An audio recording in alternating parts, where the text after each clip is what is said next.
Guess who got brands talking? Brandlive.co.za. Good morning, everybody. You're listening to the hottest show on radio, broadcasting live from 27 Boxes in Melville. It's Warren and Mannie breaking the chains recovery radio, and it's warming up nicely outside. But as usual, we're going to be burning it up in studio. Uncle Mannie, how you doing this morning? Good afternoon, Warren. Good afternoon, listeners. I've always feel great since I came into recovery. I think for me, the show has just been growing. And I love the fact that the message of hope is being spread. And I hope listeners are spreading the word to their friends and their families, people in need of the information and the education that we're giving. This morning we got in the studio a guy called Leigh. Leigh's been 5 years clean. Good morning, Leigh. Morning, guys. How you doing? Good. How you doing, Leigh? I'm alright. I'm good. It's actually a beautiful day in Joburg. The cold is sort of disappearing. Yeah. It's warming up nicely. Okay, just for some history, they say it's a family disease, and Leigh is the baby son of my eldest sister. So we've got a bit of nepotism going on, yeah, Uncle Mannie. But nepotism in a good way, where there's value add. Yeah. As long as there's value add, that's what recovery is about. And just over 5 years ago, my sister gave me a call, and when I got to her place, she'd been having problems with Leigh. The family was in turmoil. The mom was at the end of the road. She didn't know what to do. Being my sister, it was a little bit more difficult because it's close to home. But also because of my experience, I understood that it's a family disease. And we're not here to judge, and we're not here to condemn. So, Leigh, how's the last 5 years been? It's hard to actually quantify in words the life I live today. I think it's a life that's indescribably wonderful. We know the literature talks of it that way, and it's really true. It's true in what that sentence says and what it means. The life I live today is a life I never thought possible. I think even when the alcohol and the drugs sort of hadn't taken hold of my life and I didn't sort of fall into that grip of addiction, the life that I lived wasn't one of purpose. And if anything, recovery has given me, it's given me a purpose. Take the drugs and the alcohol dependency away from it. The life I live today is one of purpose, and this idea of there's a bigger picture, And finding your why is the reason I get up every morning. I'm starting to understand my why, starting to understand why I exist. And importantly, I know we always talk about it in our meetings and in the rooms and stuff. It's about when can I stop being a human running around doing things and start becoming a human that's being. And that's the life I live today. And yeah, in short, I think it's a life I never thought possible. It's a life I wake up every day grateful for. It's a life that's just got endless possibility. Leigh, I drove into studio this morning and I could see you guys out on the balcony. I saw your kids, I saw Uncle Mannie, and I got an immediate sense within me of these are my people, that sense of belonging and that sense of purpose you spoke about. But obviously it hasn't always been like that for us. Back in addiction is all about loneliness and that fear and that sense of desperation and hopelessness at the end of the day. Today we want to talk about a message of hope, but before that message of hope, what were your darkest days like? What was the end like for you? And what was that rock bottom everyone speaks about? What was your rock bottom that brought you into recovery and that got you to live your life right? I think in terms of rock bottom, rock bottom really stops when you stop digging, hey? And it took me a while to realize that. Just when I thought it couldn't get any worse or life couldn't be any harder, it got worse and it got harder. And I couldn't find the correlation of why it was happening, why life was getting harder and deeper. My rock bottoms were just getting deeper and deeper, and I thought, it's not going to get worse than this. This is the bottom. This is when you've got no money, or this is when you're getting locked up, or this is when the cops are after you, or this is when your family sort of cut you off, and this is the rock bottom. And the more I drank, the more I drugged, the deeper rock bottom actually got. For me, a big rock bottom was, you were talking about my kids, we fool ourselves. One of the things I think is one of the biggest sins addicts and alcoholics commit is being absent parents. Uncle Manny likes to tease us and say we were sperm donors. We just sort of gave our seed and we left the kids alone. And that to me was a massive rock bottom. Was realizing that I was fooling myself into thinking if I saw my kids for an hour or two a day, or 5 minutes for the day, it was good enough.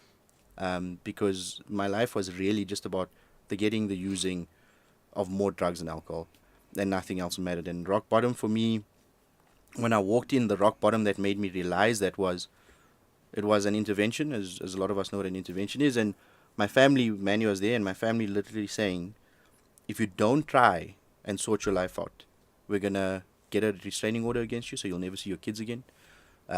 You've got to move out of your mom's house, because at that point my wife had kicked me out and I was back staying in my old room with my mom, in my old house with my mom, in my old room that hadn't changed, that looked exactly the same as I'd left it 6-7 years before that.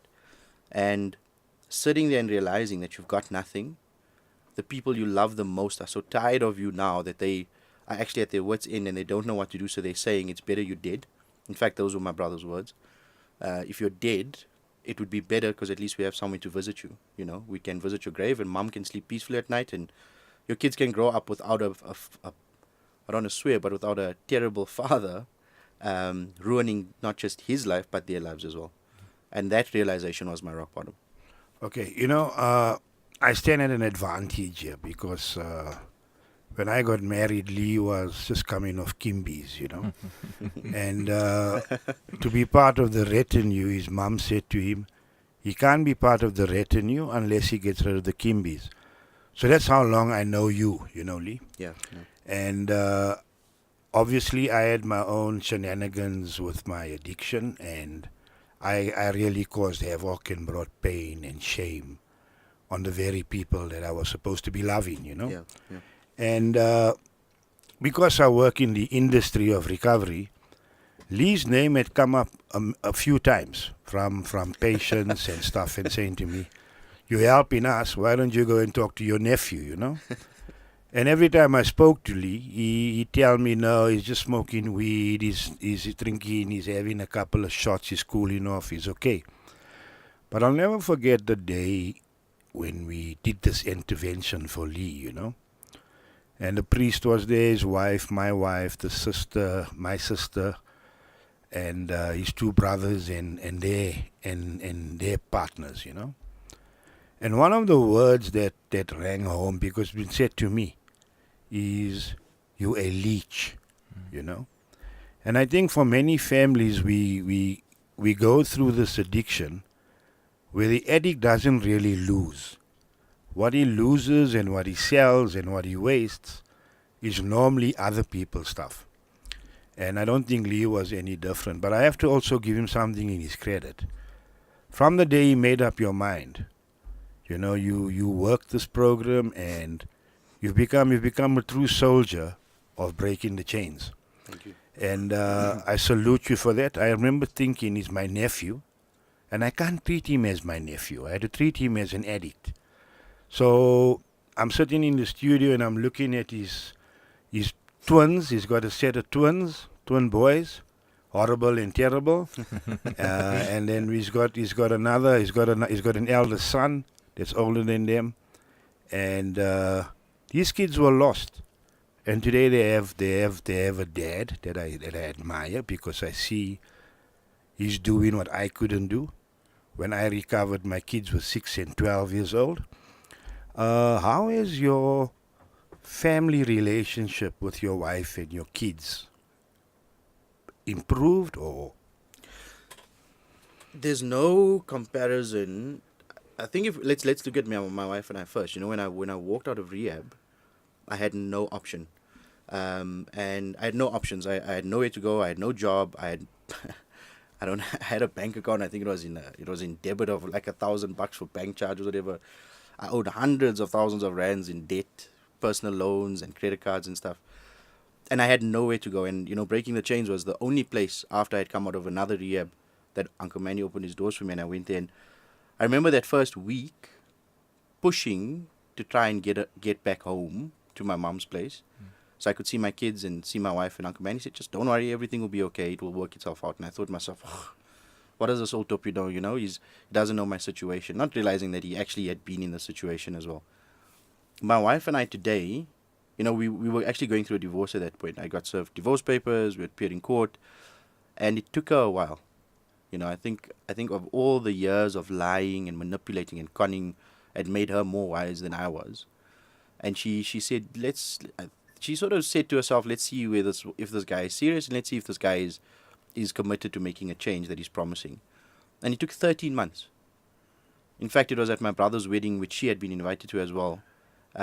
She came up to me after the first dance, and I think the emotions, women with the emotions of a wedding, and she said, let's try and work it out. And that was just over 4 years ago. It wasn't easy in the beginning when we tried to work it out. It was tough. There's a lot of hurt. There's a lot of hurt I'd caused her. And the beauty is I had a program. She doesn't. But through me working a program and understanding people and situations, it sort of helped her. And the relationship I have with my wife today it's something that I'm unbelievably grateful for. I think we're a better couple, I'm a better husband, she's a better wife. We're more in love today than we were the day we were married, which is strange, As a father, I don't know. That's my why. That's I wake up every morning and I look at, I had an image of my father when I used to look at him as a kid, and I had this image of what a father needed to be, and I want that for my kids. They need to look at me and realize that Dad is not just a guy who messed his life up and sobered up. He's a guy who completely changed his life, completely changed our lives, was there for us, gave us every opportunity possible, and more importantly, just best friends.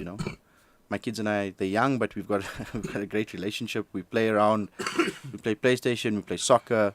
Weekends are all about them, and I'll never be able to pay them for the time that I've lost, but I'm sure I'm going to spend the rest of my life trying to pay it back. Leigh, one of my favorite quotes from the big book of Alcoholics Anonymous, it says, "See to it that your relationship with him is right, and great events shall come to pass for you and countless others." And the beauty part of sitting here is hearing you speak about how addiction stole the son away from your mother, it stole a father away from your children, it stole a husband away from your wife. But the great events that are coming to pass in your life and that come to pass in the lives of anyone who works these steps are that we are able to give back that father's able to return, that son's able to return, and we'll be able to become productive members of society. I'm being signaled for an ad break, so after the ad break, I'd like us to talk a bit more about the steps which you took to becoming a great father, to becoming a son, to becoming a husband once again. You're listening to Breaking the Chains Recovery Radio, live from 27 Boxes. We'll be right back. Making a bold statement yet blending into the surrounding suburbs of Melville, 27 Boxes is a realization of edgy design and practical implementation. A radical departure from the shopping malls of our generation, yet not a return to the high streets of our youth. 27 Boxes showcases the best of a shopping centre set in a garden, surrounded by the bohemian suburb that is Melville. 27 Boxes, shop, play, eat. Harnessing the power of talk radio. brandlive.co.za. Have you ever thought about the power of social media? Social media has the power to make your business grow. Yeah. Why don't you let us manage your social media? Because our business is to see your business grow. Visit us at www.beastdownmedia.co.za. Hi, we're back and we're live and we're kicking. We with Leigh in the studio, 5 years, just over 5 years clean, going to be 6 years clean. He's explaining to us, and you're taking me back, Leigh, you're taking me back to a time where I just walked into recovery, and I'd been in addiction for 21 years, and I did so much damage. And I never ever believed that the day is going to come where I can look out and I can see my life having purpose, Now you speak about this purpose, and tell us, what's your purpose? I think to know one's purpose is to fully, or not fully, but is to have a deep understanding of oneself. And once I started getting a sense of who I was as a person, I started understanding what my purpose needs to be. Because if I understand who I am as a person, it needs to feed into that purpose directly. And a massive thing for me walking into the fellowship was this identification as an addict. Not with anyone specifically story or anyone who smoked a similar drug or the same drug. Was, if you ask, in Oprah, and I read this in my mom's You magazine, but Oprah has this thing, and it hit home to me I think I was 3 months sober. Oprah has this thing, and she says, if you don't know who you are, if someone asks you, who are you, and you can't tell her within 10 seconds, you don't really understand. And if you ask me today, I'm an addict. First and foremost, I'm an addict and I'm an alcoholic, and I understand what that means. It means that, and I had this conversation. I went out with some friends Saturday night, and my wife and stuff, and they were drinking, and we're having this conversation. They're saying, but why can't you drink anymore? And I said, because you folks can drink, go home, wake up tomorrow, have a beautiful life with your kids, wake up Monday, go to work. I can't. For me, that one drink turns into 10 drinks, turns into 1,000, turns into me disappearing for 2 weeks. And that, for me, is what an addict is. This first step of AA and NA talks about it. It's, I'm powerless over my addiction. My life becomes unmanageable, simply. And today, when you ask me, who are you? I'm an addict, And that then feeds into the purpose. And for me, my purpose is very closely linked to the primary purpose of our fellowship, which is to stay sober and help the still suffering addict and alcoholic. That's it. What I do on the side is what the world wants me to do, and that's gain material wealth. And I've got a great job. I love my job. I've got a great family life. I don't think I'm rich materially, but I'm rich in spirit. And that's my purpose as well, is to be rich in spirit and help. And that's my purpose. My purpose is to help the still suffering addict and alcoholic. And larger than that, it's to help the next human being. Something we talk a lot about at BTC is just stay sober and do the next right thing. Everything else gets taken care of. The job, the wife coming back to you, the amends with your family, all of that comes right when you just try and stay sober and do the next right thing. And the next right thing, yesterday I gave a lift to someone. I was driving back. I dropped my mom off in Potch, and I was driving back, and I remembered Uncle Mannie and I driving to Potch about 10 years ago before I sobered up. And he picked up a hitchhiker. And I was like, what are you doing? The soak can murder us or something, or, rob, hijack us. Uncle Mannie said, you've got to try and be the Good Samaritan every single day. Sure. A kindly act once in a while is not gonna change the world. And even though I was probably drunk when he said it, it stuck with me. And it's something that I try and play into my purpose today. Is a good act every single day, trying to do the next right thing for the next person. And if I change, or if I help one person's situation, I've literally changed the whole world. And that's something that I firmly believe. One thing that's always stuck true with me, Leigh, and you mentioned it over there, is that I am an addict. That defines everything that I do. And unless I'm living with a program, with a spiritual program, not a religious, this thing's not a religious thing. Sure. I'm sitting here in studio, I'm Jewish, we all have our different faiths. Uncle Mannie's human, from Anglican background. Leigh, I don't know about you. I'm a Jedi. Lee's a Jedi, you see. we got Jedis, Jews, and Anglicans, and we all sit here and we follow the same solution. And that solution is living on a spiritual plane. It's about picking that hitchhiker up. It's about digging into my pocket and giving something to that beggar on the side of the road. It's about having respect for the waiter at the restaurant. And obviously, Leigh, you spoke about helping others and about carrying a message, and that's something which we're really passionate about here on the show, and which Breaking the Chains is all about. And something I really respect about BTC is the fact that, Uncle Mannie, you use your soldiers to carry a message. You're not selfish with your 12th step work. For those who don't know, 12th step work is carrying a message of recovery. But obviously we cannot transmit something which we don't have. And I think you sent me your clean time last night. 5 years, 8 months, and 10 days, 11 days. 11 days. So well done on that. And what did you do, Leigh? What were the steps you took 5 months, 5 years, 8 months, 11 days ago? What have the steps been which you've taken in that last, let's call it 6 years, in order to get to a place where you're now able to help others? So, I think the guy that's 1 day clean or 2 days clean can help the guy that's 1 day clean. Mm-hmm. And I was saying this at the Soweto rally a few months ago, is that there's no rule in any of our literature or in any of the things that we follow that says you have to have a certain amount of clean time to help within the fellowship or help the still suffering addict. And I hate the fact that we get these politicians that somehow want a decent clean time behind someone to sort of trust them to do work. A oak that's 2 days can help a oak that's 1 day. It's as simple as that. Anyone can help anyone. And for me, the steps I took was, and it's so funny, you know, I'm in the process of opening up my own recovery center now with Mannie's support. And I remember in my first year, I wanted to open up a rehab. And Mannie said, boy, just give it 5 years. And life is such that it sort of evolved that it happens to be when I was 5 years sober, we're now entering this phase of opening a rehab. When I was 3 months sober in rehab, I was still in rehab, I started getting some sort of duties to help oaks that were just walking in. And you start giving off that. And when I was 5 or 6 months sober, Mannie started taking me on 12-step calls. When I was 7 or 8 months sober, we opened up our first meeting in Lens. You know, it was anything I did was an evolution of where my thinking was at that point. So the things that kept me sober at 3 months were not going to keep me sober at 6 months. So what I did in terms of service and helping the next oak needed to evolve as well. And that's how the steps sort of evolved on their own. It was what I did at 5 months sober is not going to keep me sober today at 5 years sober.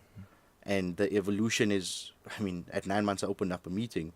At 5 years I'm opening up a rehab. Sure. You know, and I think if you're continuously working this program, which you're supposed to be doing, continuously searching, which is what everyone should be doing, whether you're an addict or not, your life will evolve and your spiritual plane that you're saying would evolve, and helping others is a natural occurrence of a spiritual journey.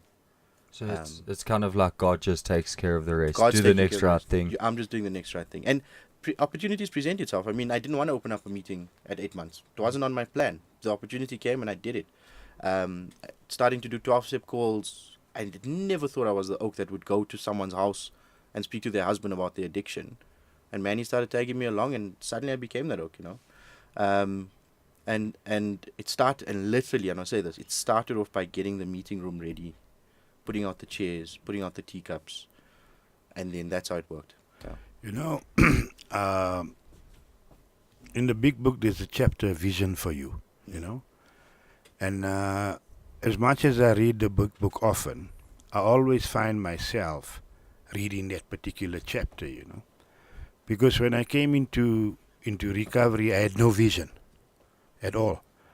And when I sit in the studio this morning and I look at Leigh and I look at Warren and I look at the amount of soldiers that have come through the doors of Breaking the Chains, that today live value-adding, beautiful lives, my vision still grows, you know.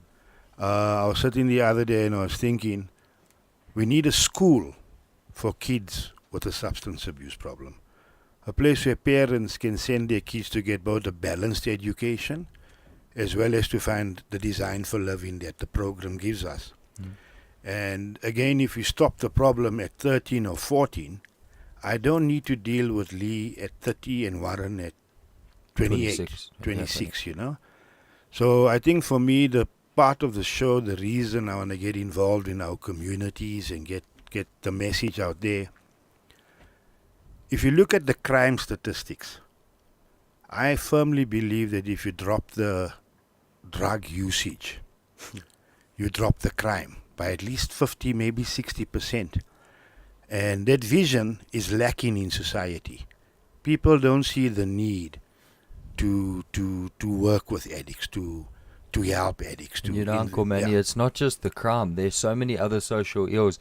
If we look at our government healthcare system and how many people are... The pressure that addicts put on. Yes, how much pressure is being put on government hospitals. The courts, the police stations. Yes. So there's millions and millions and millions of rands. I mean, I haven't committed a crime since 1987. Yeah. You know, I haven't stolen for 16 years. And I know you guys haven't done it as well. So there's definitely spin-offs and add-ons and value add for society. So anybody out there, if you know of anyone having a problem, living with the problem, maybe you should give us a call and try living within the solution. The number is 083-991-5600, and that's the number for Breaking the Chains. And so Leigh, thank you for coming here. Thank you for spending the short time with us. It's a pleasure. I just want to add to that, not only have I not committed a crime in the last 5 years, 8 months, I started paying tax as well, so I got a tax number. So I'm actually contributing to this country. Yes, I haven't forgot about that. Praveen Gordon will be very happy to hear that. Eh? Leigh, Uncle Manny, any shout outs from you guys? I just want to give a shout out to my friend here in studio, Owen. Good to have you here, brother. And anything from you guys? Very special shout out. I got 4 guys on Saturday celebrating 3 years clean. Now Celebration at the center? At the center. Okay, it's my brother Raymond, my soldier Shadley, my Tony, the bridge rat from Ekroleni, and then we got Kuben, the guru, that's also celebrating. Now that group, just to give you some idea, Warren, there were 25 patients in that group. 19 of them are still clean. 19 of them are making 3 years in this month. Wow. So a big shout out to the soldiers of BTC in that crew. God loves you.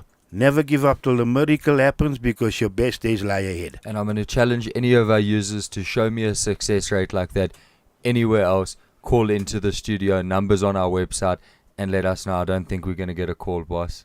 I don't think we are. Leigh, any shout outs from your side before we close? No, I don't have a shout out, but I got a message to families. There was a time my mom had no hope that I would survive or I'd recover. The most she could do was hopefully they find my body somewhere so they could bury it. And I think if you're a mother or a family member listening to this, the idea is that anyone can become an addict, but anyone can sober up as well. You just got to give them a chance. So call Manny, call Warren, and yeah, let's help you.